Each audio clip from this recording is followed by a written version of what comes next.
کیا آپ کو یقین ہے کہ آپ کا روزہ صحیح ہو رہا ہے؟ کیا آپ جانتے ہیں کہ بعض لوگ پورا دن بھوکے پیاسے رہتے ہیں لیکن ثواب کچھ بھی نہیں ملتا؟ کیا آپ کو معلوم ہے کہ ایک چھوٹی سی غلطی سے روزہ ٹوٹ بھی سکتا ہے؟ آج کی اس ویڈیو میں ہم بیان کریں گے روزے کے وہ اہم مسائل جو ہر مسلمان مرد اور عورت کو معلوم ہونا ضروری ہے۔ یہ ویڈیو آخر تک دیکھیں کیونکہ ایک مسئلہ بھی نہ جاننا آپ کے روزے کو متاثر کر سکتا ہے۔ روزہ کس پر فرض ہے؟ اللہ تعالیٰ فرماتے ہیں یا ایھا الذین آمنوا کتب علیکم الصیام، روزہ فرض کیا گیا ہے ہر بالغ مسلمان پر، مرد ہو یا عورت، عاقل ہو، مقیم ہو، صحت مند بھی ہو۔ بچے پر فرض نہیں لیکن عادت ڈالنے کے لیے روزہ رکھوایا جا سکتا ہے۔ نیت دل کے ارادے کا نام ہے، زبان سے کہنا ضروری نہیں۔ رمضان کے روزے کی نیت رات سے لے کر زوال سے پہلے تک کی جا سکتی ہے اگر کچھ کھایا نہ ہو۔ حدیث شریف میں آتا ہے اعمال کا دار و مدار نیتوں پر ہے، اگر کوئی سحری نہ کرے لیکن نیت ہو تو روزہ درست ہے۔ جان بوجھ کر کھانا یا پینا، جماع کرنا، جان بوجھ کر کے کرنا، حیض یا نفاس کا آنا، منی کا قصدن اخراج کرنا، ان چیزوں سے روزہ ٹوٹتا ہے۔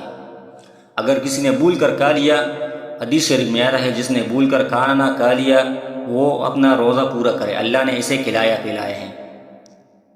اگر کسی نے جان بوجھ کر ایک روزہ بھی توڑا تو اس پر اس ایک روزے کے بدلے قضا اور کفارہ دونوں لازم ہے۔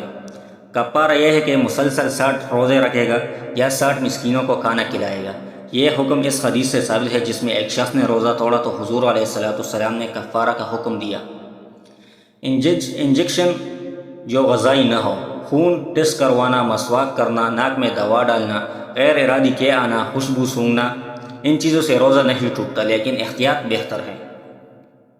روزے کا مصنون طریقہ یہ ہے کہ سحری کرنا، کیونکہ سحری کرنا برکت ہے۔ سحری میں تاخیر کرنا، افطار میں جلدی کرنا، کھجور سے افطار کرنا، افطار کی دعا پڑھنا۔ حضور علیہ السلام سحری فرمایا کرتے تھے اور افطار میں جلدی فرماتے تھے۔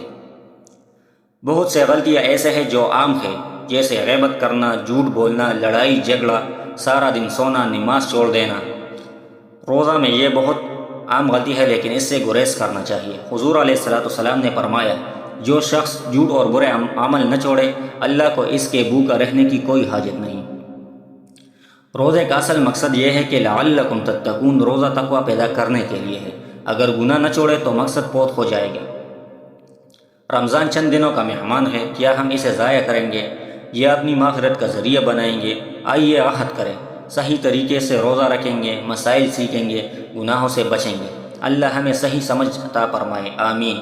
اور TS اسلامک آفیشیل کو ضرور سبسکرائب کریں۔